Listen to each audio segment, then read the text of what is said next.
வணக்கம். இன்னைக்கு ஆகஸ்ட் 11 2026. நம்ம இனிமே தினமும் ஒரு ஃபேக்டும் பார்த்துருவோம். கரண்ட் அஃபேர்ஸ் பார்ப்போம். அதே மாதிரி ஜென்ரலான ஃபேக்ட், அதாவது உங்களுக்கு புக்கில் இந்த ஃபேக்ட் எல்லாம் கிடைக்காது, எக்ஸ்ட்ரா இன்ஃபர்மேஷன். சில டைம் குரூப் 1, குரூப் 2, குரூப் 4லாம் நீங்கள் எழுதுறீங்கன்னும் போது ஒரு 80% உங்களுக்கு புக் கண்டென்ட் நீங்கள் படிக்கிற கண்டென்ட்லேயே வந்துடும். ஆனால் ஒரு 20% கண்டென்ட் எங்கேருந்து கேட்பாங்கன்னு தெரியாது. ரொம்ப ஃபேக்சுவலாக இருக்கும், நீங்கள் கேள்விப்படாத விஷயங்களாக இருக்கும். அந்த மாதிரி விஷயங்களையும் நம்ம கரண்ட் அஃபேர்ஸ் கூட சேர்த்து கவர் பண்ணலாம் அப்படிங்கிற ஐடியாவில் நீங்கள் அதிகம் கேள்விப்படாத இன்ஃபர்மேஷன்ஸ் அதை நம்ம டெய்லி ஒரு ஃபேக்டாக பார்த்துக்கிட்டு வரப்போகிறோம். ஸோ இன்னிலேருந்து அதை ஸ்டார்ட் பண்ணலாம். இன்றைக்கி நம்ம அந்த வகையில் முதல்ல பரலீசு நெல்லையப்பர் அதுலேருந்து ஸ்டார்ட் பண்ணிடுவோம். முதல்ல இவரை பற்றி பார்த்துட்டு அப்புறம் இன்னைக்கான கரண்ட் அஃபேர்ஸ்குள்ள நம்ம போயிடலாம். சரி, ஓகே. பரலீசு நெல்லையப்பர் யாரு அப்படின்னு பார்த்தீங்கன்னா, அவர் பாரதியாருக்கு ரொம்ப நெருக்கமானவர். பாரதியாருக்கு மட்டும் இல்லை, வஉசிக்கும் ரொம்ப நெருக்கமானவர். அவர் பிறந்த ஆண்டு பார்த்தீங்கன்னா 1889. 1971 வரைக்கும் வாழ்ந்திருக்கிறார். கிட்டத்தட்ட 82 வயசு வாழ்ந்திருக்கிறாரு. இவரோட சொந்த ஊர் பார்த்தீங்கன்னா பரளிக்கோட்டை. அது எங்கே இருக்குன்னு பார்த்தீங்கன்னா திருநெல்வேலி. அதனால தான் பரலீசு நெல்லையப்பர் அப்படின்னு சொல்லி நம்ம சொல்கிறோம். இவரோட முக்கியமான ஒரு அச்சீவ்மெண்ட் என்ன அப்படின்னு பார்த்தீங்கன்னா, பாரதியாரோட படைப்புகளை முதல்ல பதிப்புக்கு கொண்டு வர்றார். பாரதியார் என்ன பண்ணுவார்னா, நோட்டு புத்தகம் இதில் தான் எழுதுறது வழக்கம். அதை பிரிண்ட்டுக்கு கொண்டு பப்ளிஷ் பண்ணி இந்த நாடு முழுக்க பாரதியாரை படிக்கிறதுக்கு ஒரு சூழ்நிலையை ஏற்படுத்தினவர் தான் பரலீசு நெல்லையப்பர். அதுதான் அவர் பண்ணதுலேயே ரொம்ப ரொம்ப முக்கியமான ஒரு கான்ட்ரிபியூஷன். அடுத்து இவர் சில ஜேர்னல்ஸ்க்கு எடிட்டரா, அதாவது ஆசிரியராக இருந்திருக்கிறார். என்னென்ன ஜேர்னல்ஸ் அப்படின்னு பார்த்தீங்கன்னா, தேசபக்தன், அதுக்கப்புறம் லோகோபகாரி. இந்த குரூப் எக்ஸாம்ஸ் எல்லாம் பார்த்தீங்கன்னா குறிப்பாக அந்த ஜேர்னல்ஸை மையப்படுத்திய கொஸ்டின்ஸ் நிறைய வரும். இவர் எந்தெந்த ஜேர்னலில் ஒர்க் பண்ணியிருக்காரு, எதில் இவங்க எடிட்டராக இருந்திருக்காங்க, இந்த மாதிரிலாம் கொஸ்டின்ஸ் வரும். அந்த அடிப்படையில் இவர் எந்த ஜேர்னலில் ஆசிரியராக இருந்திருக்கிறாரு அப்படிங்கிற அந்த தகவலையும் பார்த்து வச்சுக்கோங்க.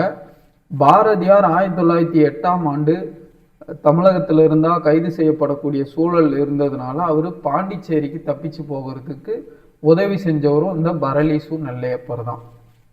அதே போல் பாண்டிச்சேரியில் பாரதியாரோட எழுத்தை கண்டினியூ பண்ணுறதுக்கு அவருக்கு உறுதுணையாகவும் பரலீசு நெல்லையப்பர் இருந்திருப்பார். ரெண்டு பேரும் ரொம்ப பாசப்பிணைப்பான ஒரு பந்தத்தில் இருந்திருப்பாங்க. பாரதியார் அடிக்கடி பரலி நெல்லையப்பரை தம்பி அப்படின்னு சொல்லி கூப்பிடுறது வழக்கமாக இருந்திருக்கு. சரி, ஓகே. இது பரலீசு நெல்லையப்பர் பற்றின சில ஜென்ரிக் இன்ஃபர்மேஷன்ஸ். இதை தெரிஞ்சுக்கோங்க, உங்களுக்கு கட்டாயமாக எக்ஸாமுக்கு இந்த ஃபேக்சுவல் கண்டென்ட் யூஸ் ஆகும். அடுத்து நம்மளோட அண்டை நாடான நேபாளில் ஒரு முக்கியமான பிரச்சனை போயிட்டுருக்கு. இது நான் ஏன் இன்னைக்கு சொல்கிறேன் அப்படின்னா, இது நீங்கள் கட்டாயம் தெரிஞ்சுக்கணும். இதை ஒரு விழிப்புணர்வாக கூட எடுத்துங்க. இந்த மாதிரி நெய்பரிங் கண்ட்ரீஸில் நடக்கக்கூடிய இஷ்யூஸை நம்ம தெரிஞ்சுக்கணும். ஏன் அப்படின்னா, ஒன்று விழிப்புணர்வு நான் சொன்ன மாதிரி, இன்னொன்று உங்களுக்கு குரூப் 1 மெயின்ஸு பேப்பர் 3 பாலிட்டியில் international affairs India's relation with neighbourhood nations அப்படின்னு சொல்லி ஒரு டாப்பிக்கு சிலபஸ்லேயே கொடுத்துருப்பாங்க. அப்போ நீங்கள் தினமும் நியூஸ் பேப்பர் படிக்கும்போது நம்முடைய அண்டை நாடுகளில் முக்கியமாக ஏதாவது ஈவெண்ட்ஸ் நடக்குதான்னு அப்சர்வ் பண்ணி அதை தெரிஞ்சு வச்சுக்கிறது ரொம்ப ரொம்ப முக்கியம். சார், நான் பிலிம்ஸ் தான் படிக்கிறேன், நான் இன்டர்நேஷ்னல்லாம் படிக்க மாட்டேன் அப்படின்ற மனநிலையிலே இருக்காதீங்க. பிலிம்ஸையும் கொஸ்டின் கேட்கலாம். ஸோ டிஎன்பிசி எப்படி டேர்ன் எடுப்பாங்கன்னே தெரியாது. புது கவர்மெண்ட் வேறு ஃபார்ம் ஆகிருக்கு. அதனால் கொஸ்டின் இன்டர்நேஷ்னல் ரிலேஷன்ஸ்லேருந்தும் கேட்க வாய்ப்பு இருக்குது. நம்மளோட அண்டை நாடான நேபாள் நமக்கு ரொம்ப முக்கியம். அங்கே ஒரு பெரிய மாற்றம் நடந்துகிட்டு இருக்குது. அதனால் அதை நீங்கள் தெரிஞ்சுக்கிறது அவசியம். சிலபஸ்லையும் இருக்குது. நான் எந்த இடத்துல இருக்குன்னு சொல்லிட்டேன். சரி, ஓகே. இப்போ நேபாள் பிரச்சனைக்கு வந்துடுவோம். நேபாளில் என்ன பிரச்சனை அப்படின்னு கேட்டிங்கன்னா, ஒரு 3 மாதத்துக்கு முன்னாடி நேபாளில் ஜென்சிகளோட புரட்சி நடந்துச்சு. இப்போ இங்கே காக்ரோச் ஜனதா பார்ட்டி புரட்சி பண்ணாங்க பார்த்தீங்களா, டெல்லி ஜந்தர் மந்தரில் ஒரு பெரிய போராட்டம் நடத்தி நம்மளோட எஜுகேஷன் மினிஸ்டர் ரிசைன் பண்ண வச்சுட்டாங்க அந்த போராட்டத்தின் மூலமாக. அதே மாதிரி நேபாளில் 3 மாதத்துக்கு முன்னாடி ஜென்சிகளோட ஒரு புரட்சி நடந்துச்சு. அந்த நாட்டில் கேபி சர்மா ஒலி அப்போ பிரதமராக இருக்கிறாரு. அவரோட கவர்மெண்ட்டில் நிறைய கரப்ஷன் நடக்குது அப்படின்னு சொல்லி அதை எதிர்த்து ஜென்சிகள் வந்து போராட்டம் பண்ணாங்க. போராட்டம் பண்ணி பாலேந்திர ஷா அப்படின்ற புது பிரதமரை வந்து அவங்க தேர்ந்தெடுத்தாங்க. இப்போ புது பிரதமர் தேர்வாயிட்டார் நேபாளுக்கு. புரட்சி பண்ணதுக்கான காரணம் ஊழல், லஞ்சம் இது பெருகிருச்சு நேபாளில். கேபி சர்மா ஒலியோட பசங்கள்லாம் ரொம்ப வசதி வாய்ப்பாக இருக்கிறாங்க, ஆர்டினரி பீப்புளுக்கு அந்த வசதி இருக்கிறது இல்லை. அப்போ இந்த விஷயத்தை ஓவர் கம் பண்ணோம் அப்படின்னு சொல்லி தான் அவங்க கேபி சர்மா ஒலியை அப்புறப்படுத்திட்டு பாலேந்திர ஷாவை கொண்டு வந்தாங்க. இப்போ பாலேந்திர ஷா வந்து 100 நாள் ஆயிடுச்சு, என்ன சரி பண்ணார் அப்படின்னு கேட்டிங்கன்னா எதுவுமே சரியாகலை. இருக்கிற பிரச்சனை, எரியிற கொல்லியில் எண்ணெயை ஊத்துறாரு பாலேந்திர ஷா. நேபாளுக்குள்ள நிறைய இனங்கள் இருக்குது, மாதேஷிஸ், இந்த மாதிரி நிறைய இனங்கள் அங்கே ஒன்றா சேர்ந்து வாழ்கிறாங்க. அவங்களுக்குள்ள இனக்கலவரம் அதிகமாகி இன்னைக்கு பல இடத்துல லாக்டவுன் சுச்சுவேஷன் இருக்கிற மாதிரி ஒரு இடத்துல நேபாள் போய் நிற்கிது. இதுக்கு காரணம் என்ன அப்படின்னு கேட்டிங்கன்னா நான் சிம்பிளாக ஒன்று சொல்கிறேன். இப்போ வந்து நிறைய வந்து புரட்சின்னு சொல்லி அங்கங்கே கிளம்பிட்டு இருக்கிறாங்க. ஆனால் நீங்கள் ஒரு விழிப்புணர்வாக எடுத்துங்க. எங்கே எப்படி புரட்சி நடந்தாலும் அதோட பேக்ரவுண்டை நீங்கள் செக் பண்ணுறது ரொம்ப ரொம்ப முக்கியம். எந்த ஒரு புரட்சியுமே எந்த ஒரு ரெவல்யூஷனுமே நம்ம நாட்டோட ஸ்திரத்தன்மையை பாதிச்சிடக்கூடாது. ஒரு பெரிய பிரச்சனைனா நீங்கள் போராடலாம், எல்லாமே கேட்கலாம். இப்போ நீட் பேப்பர் லீக்கு கேட்குறாங்க, டிமாண்ட் வைக்கிறாங்க, எல்லாம் ஓகே. இப்போ எஜுகேஷன் மினிஸ்டர் ரிசைன் பண்ணிட்டா அந்த பிரச்சனை சரியாகாது. அந்த பிரச்சனையை எப்படி சரி பண்ணுறதுன்னு சொல்யூஷனை நோக்கி அவன் போராடுறானோ அதுதான் உண்மையான போராட்டம். நீங்கள் ஒருத்தரை ரிசைன் பண்ண வைக்கிறது, நாட்டோட ஸ்திரத்தன்மையை குலைக்கிற மாதிரி டிமாண்ட்ஸை வச்சா அப்போ நம்ம கேர்ஃபுல்லாக இருக்கணும். இப்போ எஜுகேஷன் மினிஸ்டர் ரிசைன் பண்ண கேட்டாங்க, அடுத்து பிரதமரை ரிசைன் பண்ண கேட்பாங்க. பிரதமர் ரிசைன் பண்ணிட்டா எல்லா பிரச்சனையும் போயிடுமா? யார் அதை சால்வ் பண்ணுறது? 16 வருஷம் எக்ஸ்பீரியன்ஸ் இருக்கிற ஸ்டேட்டோட இதில் எக்ஸ்பீரியன்ஸ் இருக்கிற ஒரு பிரதமரை ரிசைன் பண்ண சொல்லிட்டு ஆல்டர்னேட் யார்? வேறு சொல்யூஷன் கொடுப்பாங்களா? அவங்க சொல்யூஷனை கொடுக்கக்கூடிய, சொல்யூஷனை தேடி போகக்கூடிய கரெக்டான ஒரு போராட்டங்களாக இருக்கா அப்படின்னு சொல்லி நம்ம ஆதரவு கொடுக்கக்கூடிய போராட்டங்களை செக் பண்ண வேண்டியது ரொம்ப அவசியம். அதுக்கான முக்கியமான எடுத்துக்காட்டு தான் நேபாளில் இதே மாதிரி ஜென்சி போராட்டம் நடந்துச்சு.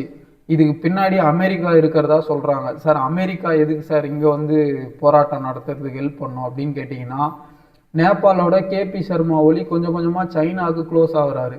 இது அமெரிக்காவுக்கு பிடிக்கல. ஏன்னா அமெரிக்காவோட முக்கியமான போட்டி சைனா.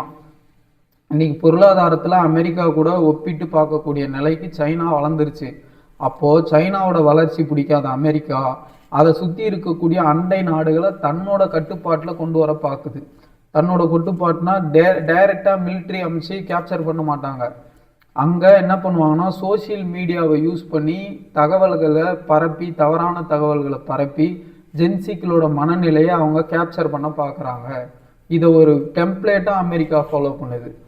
அப்போது அதே போல் ஜென்சி மாணவர்களோட மனநிலை எப்படி இருக்குது அப்படின்னா, நாளைக்கு காலையில் ஏஞ்ச உடனே எல்லாம் சரியாயிடணும் அப்படின்ற மைண்ட் செட்குள்ளே மாணவர்கள் இருக்கிறாங்க. ஏன்னா இது ChatGPT ஜென்ரேஷனாக இருக்குது. நான் டக்குன்னு ஒரு விஷயத்த சொல்கிறேன், ஒரு இமேஜ் வேணுங்கிறேன், உடனே வருது. அப்போ எனக்கு ரியல் லைஃப் பிரச்சனைகளும் உடனே மாறிடாது. நீங்கள் சோசியல் மீடியாவில் டக்குன்னு ரீல்ஸு ஷார்ட்ஸில் மாற்றுற மாதிரி ரியாலிட்டியை மாற்ற முடியாது. ரியாலிட்டியில் சேஞ்ச் கொஞ்சம் மெதுவாக தான் வரும். அதுக்குன்னு நான் வந்து கொஸ்டின் பண்ண வேணாம் அப்படின்னு சொல்லலை. நியாயமான காரணங்களுக்கு கரெக்டான தீர்வுகளோட கொஸ்டின் பண்ணுங்கள். இந்த விஷயம் இப்படி தவறாக இருக்குது, இதை இப்படி பண்ணால் கரெக்டாக இருக்கும் அப்படின்னு போராட்டம் பண்ணுங்கள். எடுத்த உடனே ரிசைன் பண்ணிடணும், எல்லாம் கலச்சிட்டு போயிடணும் அப்படின்னு நாட்டோட ஸ்திரத்தன்மையை கெடுக்கிற நோக்கத்தோடு நீங்கள் போராட்டம் பண்ணுறீங்க அப்படின்னா அதில் கட்டாயமாக கேள்வி எழுப்ப வேண்டியது ஒவ்வொரு குடிமகளுக்கும் கடமை தான். சரி, ஓகே. நேபாளில் இதே மாதிரி ஜென்சி புரட்சி நடந்துச்சு. அங்கே நாடு ஒழுங்காக நடந்துட்டு இருக்கான்னு பார்த்தீங்கன்னா இப்போ முன்னாடி இருந்த பிரச்சனையோட அதிகரிச்சிருக்கு. ஏன்னா நாட்டோட ஸ்திரத்தன்மையை கெடுத்துட்டான் அமெரிக்கா, அவன் நினச்சதை சாதிச்சிட்டான்.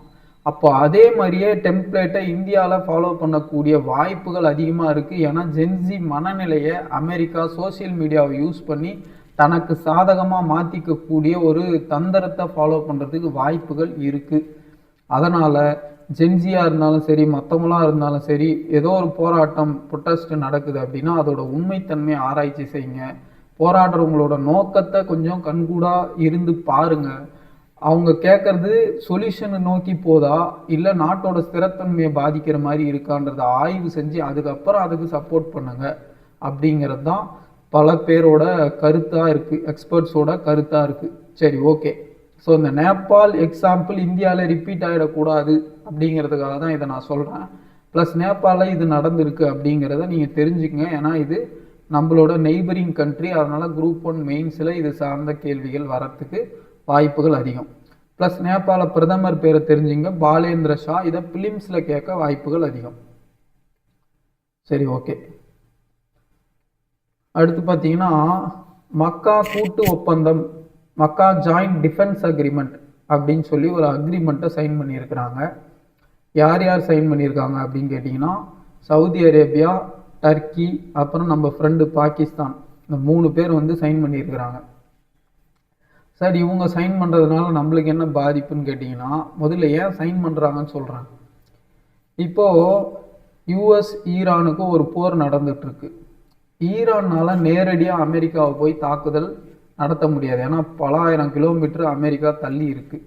டைரெக்டாக மிசைல், ஈரான் லான்ச் பண்ணுற மிசைல் அமெரிக்காவை போய் சென்றடையத்துக்கு வாய்ப்பே கிடையாது. ஏன்னா அவ்வளோ தூரத்துக்கு போகிற மிசைலை ஃபஸ்ட்டு ஈரான் வச்சுக்கிட்டே இல்லை. நம்மக்கிட்ட அக்னி மிசைல் 8000 கிலோமீட்டர் ரேஞ்சுக்கு நம்ம உற்பத்தி பண்ணிகிட்டு இருக்கோம், ட்ரையல் வரப்போகுது. பட் ஆனால் அவங்ககிட்ட அந்தளவுக்கு தூரமாக கண்டம் விட்டு கண்டம் பார்க்கக்கூடிய மிசைல்ஸ் எல்லாம் ஈரான்கிட்ட இல்லை. அப்போ ஈரான் என்ன பண்ணுதுன்னா, தன்னை சுற்றி இருக்கக்கூடிய நாடுகளில் அமெரிக்காவோட ஆர்மி பேசஸ் இருக்குது, அந்த பேஸை அட்டாக் பண்ணுறான். போய் சவுதியில் அமெரிக்காவோட பேஸ் இருக்குது, அப்போ சவுதியில் இருக்க அமெரிக்கன் பேஸை அட்டாக் பண்ணுறான். குவைத்தை அட்டாக் பண்ணுறான், கட்டார் அட்டாக் பண்ணுறான், யுஏஇ அட்டாக் பண்ணுறான். அப்போ ஈரான் வந்து இதெல்லாம் குறி வச்சு அட்டாக் பண்ணுறான். இப்போ இந்த நாடுகளுக்கு அமெரிக்கா ஃபுல் சப்போர்ட் கொடுத்து இந்த அட்டாக்லேருந்து காப்பாற்றிருச்சா அப்படின்னு கேட்டிங்கன்னா முழுசாக அமெரிக்காவை நம்ப முடியாது அப்படின்ற நிலைக்கு சவுதி, கொட்டாரு, இந்த மாதிரி நாடுகள், யுஏஇ இவங்கெல்லாம் வந்துட்டாங்க.